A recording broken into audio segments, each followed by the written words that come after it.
Hi, my name is Mandy and today we're going to be talking about the first half of November. I almost said October. Where's time going?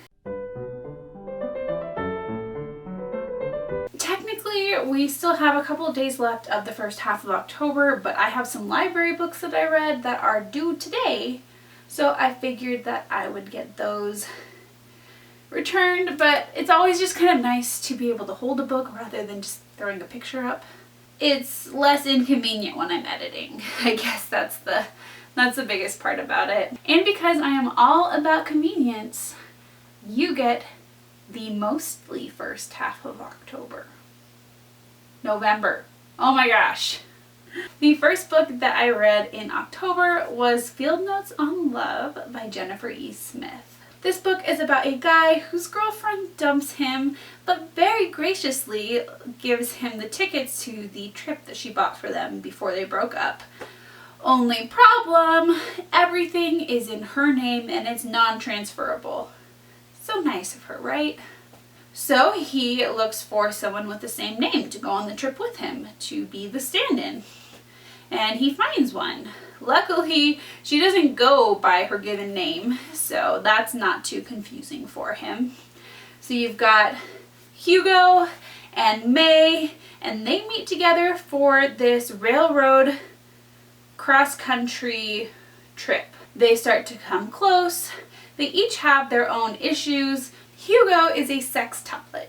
There are 6 of them that were born all at the same time, and while he loves all of his siblings, it can be hard for him to feel like an individual when there are 6 other versions of himself. And May really wants to go to USC film school, and while she got into USC, she didn't get into the film school. She's trying to figure out what it is about her films that didn't make the cut for the school. And they come together and they learn stuff about themselves, and they learn to do stuff that I won't say because I don't want to spoil it. I enjoyed this book. I give it 3 out of 5 stars. While I did enjoy it, it did take me a little while to get into it and feeling like I wanted to read it. And also, I didn't fully connect with the characters. I mean, I enjoyed them and I liked reading about them, but they weren't people that called to me and made me feel like they were my other half. Next up, I read Heartless by Marissa Meyer. I read this as a buddy read with Tia from Tia and All the Books. I'll link her channel below. This book is the backstory of the Queen of Hearts. So you've got Kath, who is a noblewoman's daughter, except she loves to bake. She wants to open a bakery someday. Only problem is that's not a respectable career path for someone of her station. And on top of that, the King of Hearts is showing interest in her. Throughout the book, eventually she meets a guy named Jest, who is the jester, the joker of the king, and she starts to wonder if she can have more. And all I'll say about this book, without giving too much away, is that only Marissa Meyer can take the story of the Queen of Hearts and turn it into a beautifully written masterpiece.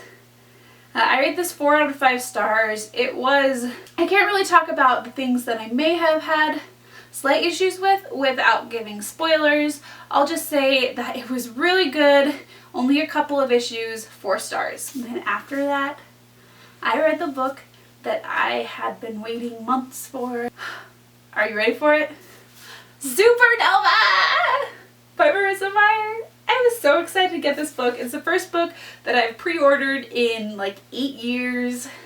It came day of and I finished it that day. On the release day, I couldn't help myself. I can't say much without giving away the plot, but I'll summarize the Renegade series a little bit. You've got a world where there are people called prodigies, and prodigies are people with superpowers. Not everybody is a prodigy, and some prodigies were born with their powers, but most of them gained them through traumatic ways. Within this society with prodigies, you have heroes and villains. The heroes are the renegades, and they have risen up and become the governing forces in Gatlin City. Well, Nova is an anarchist, And she lost everything because of the renegades. And so she blames everything wrong with her life on the renegades, and she wants to take them down. Eventually, she decides to go undercover with the renegades, become one to take them down from the inside. And from there, that's when she meets Adrian. And Adrian is the son of two of the top renegades. They call him the Council. And he's the son of them. And wonderfulness ensues. I can't say enough good things about the Renegade series, and I was worried that the third book was going to be a letdown, that there was no way that she could wrap this series up in a satisfying way because there were so many loose ends at the end of Arch Enemies, the second book. I didn't need to worry. I didn't need to worry at all. She did such an amazing job on this book.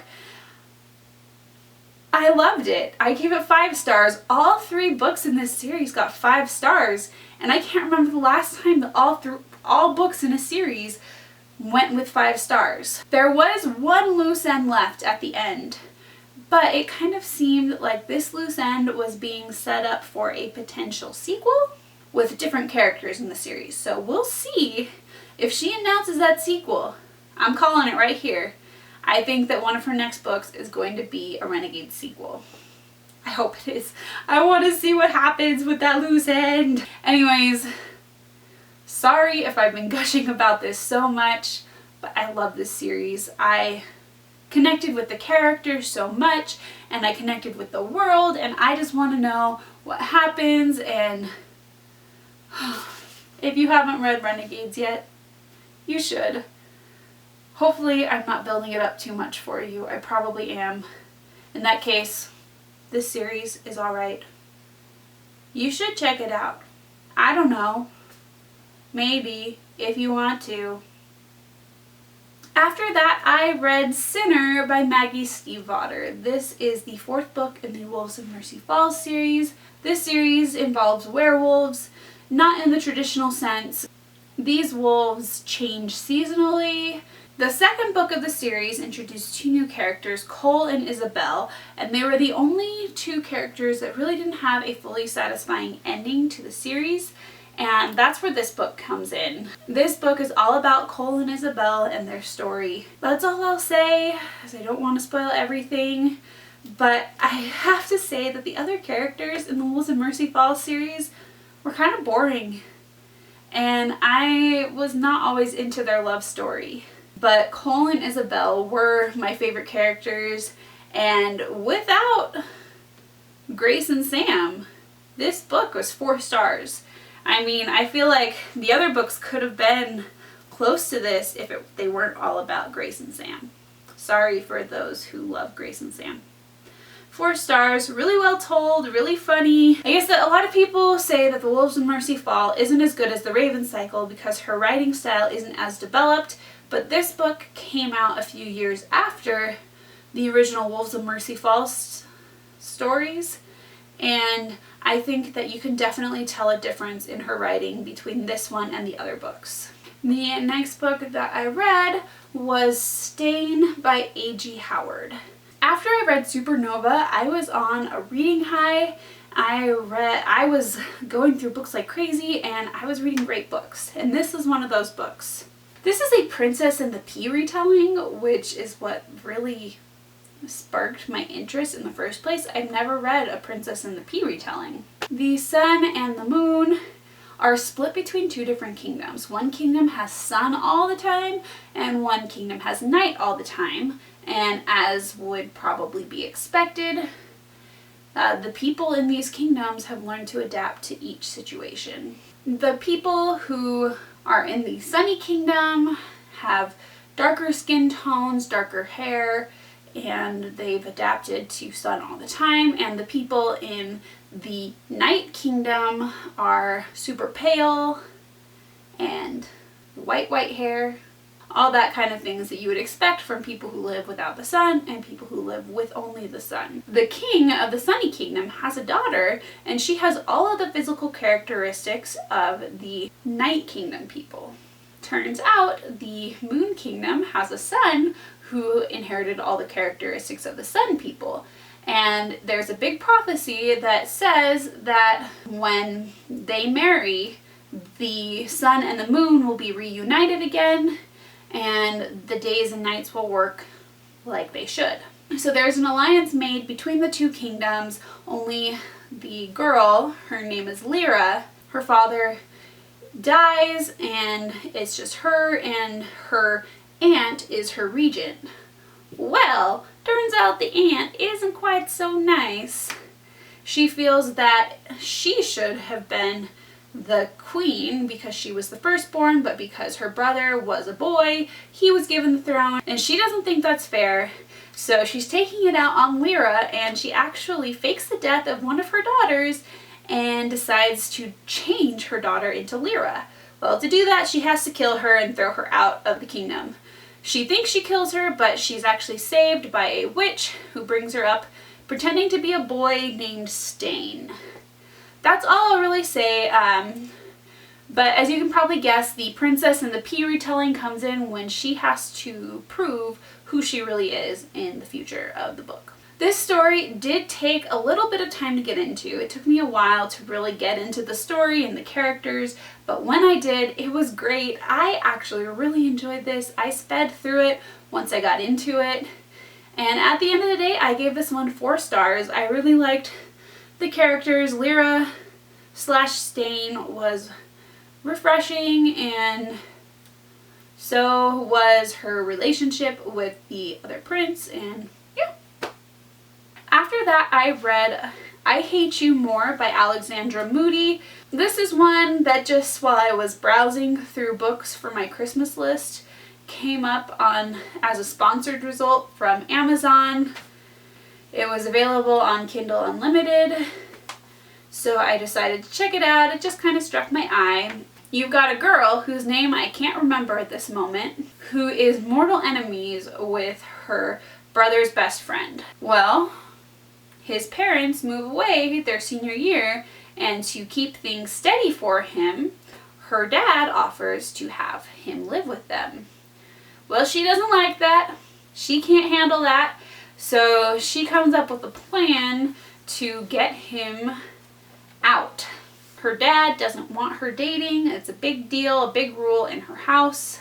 So she thinks, hey, what if my dad catches me dating him? Not exactly a fake dating trope because he doesn't know that it's fake, but she starts to get to know him, and maybe he's not so bad. I wasn't expecting to like this one. I thought that this one was just going to be something that I picked up and consumed for the sake of consuming a light and fluffy romance. But I actually enjoyed it a lot. I mean, as far as contemporary romances go, it was really enjoyable. I guess I don't read a whole lot that have a plot similar to that, and so I guess it just felt a little refreshing. But either way, I give it 3.75 stars. It's verging on 4 stars, but I mean, it's not great literature. And since you know I gave Heartless 4 stars, I am very hesitant about giving this book that I enjoyed but was not at the same caliber as a Marissa Meyer book 4 stars. So 3.75, we'll go with that. After that, I read a series. You've probably noticed before that when I get really into a series, I have to read all of the books. There's no pacing myself when it comes to series when I really get into them, and especially if I have the copies of the books on hand. And that's what I did with this. This was a reread for me, and we have the Selection series by Kiera Cass. This series I like to describe as Hunger Games meets The Bachelor. It's a dystopian society in the future. In the future, most of North America and Central America has become one large country called Ilea, governed by a king. Well, when the prince comes of age, they hold a huge competition called the Selection to foster peace between all of the different provinces. There are 35 provinces, so 35 girls are chosen, quote, at random to come to the palace and compete for the prince's heart. So America is the main character, and she doesn't want to compete in the selection. That's not something she wants to do. Her mom is really into it, but she wants to stay home and marry Aspen. The biggest problem with wanting to marry Aspen is they are in different castes. Oh, I forgot to mention that in this society you have different castes. There are 8 ones. It's a caste system, not very fair. At the bottom, 8s are like homeless people, and then at the top, 1s are royalty. America is a 5. 5s are artists and musicians. I mean, they're high enough up that they're semi-comfortable, but they still know what it's like to be hungry. And 6s are servants and men, or stuff like that. Aspen is a 6 and America is a 5. And so if she marries him, she becomes a 6. And he doesn't want that for her. As much as he loves her, he doesn't want to see her go through becoming what a 6 is. My arm is getting tired. So because he is feeling insecure in that, he encourages her to try out for this election. And with her mom's pressure, she's like, fine, I'll go. But there are thousands of girls in our province who are trying out, so I'm not going to get picked. Well, what do you know? She gets picked. So she gets sent to the palace where she meets Prince Maxon. She does not want anything to do with the actual selection, and she tells him that up front, but offers to be his seeing eyes. We'll see if anything happens from that. Do they fall in love, or does she go to Aspen? I don't know. It's not the most amazing book series I've ever read, but it's compelling and it's light and fluffy. I mean, mostly. It's just one of those series that once you finish it, you feel good. Maybe there are bumps in the middle and you don't feel quite as good in the middle, but you feel good at the end. And that's why I read all 3 books within a couple days of each other, is I just wanted to feel that happiness of the ending. Then I read Unhooked by Lisa Maxwell. This is a Peter Pan retelling. You've got a girl whose mom has been moving her around constantly her whole life, and she's always paranoid about things, and she thinks her mom's crazy, but then one night stuff happens and she gets kidnapped by a scary shadow thing. She is knocked out of the sky, lands in the ocean, and is picked up by a guy named Rowan, who turns out to be Hook. She's been transported to Neverland, but this is not the Neverland you know. Peter Pan is a villain, and things just kind of go from there. I love Peter Pan retelling, so I was very excited to check this one out. It wasn't quite what I was expecting. I mean, it was a good effort, but I just didn't connect with the story quite as much as the original Peter Pan. Because Peter Pan is one of my favorite stories, I hold retellings at a higher standard than I would other retellings. And I just didn't fully connect with the story. So I only give this one 3 stars. It's just okay. It's not amazing, but it's not terrible. That's what we got. Then finally, I read Happily Ever After by Kiera Cass. This is a companion novel to the Selection series. It holds 4 novellas from the series and a couple of scenes told from different perspectives. So basically, none of these stories within the book are told by America, the original narrator, so it was fun to see the perspective of different characters, especially ones that weren't always forefront to the story. I think it was a solid companion novel. I enjoyed everything that I heard, and yeah, I think probably about 4 stars for that one. I mean, it's not part of the series, but it was fun to read, and that's what I read. Thanks so much for watching. I hope you guys enjoyed it. If you did, feel free to click subscribe. You can also follow me on my social media, which I'll link down below. I hope you're having a great bookish day, and I'll see you next time. Bye!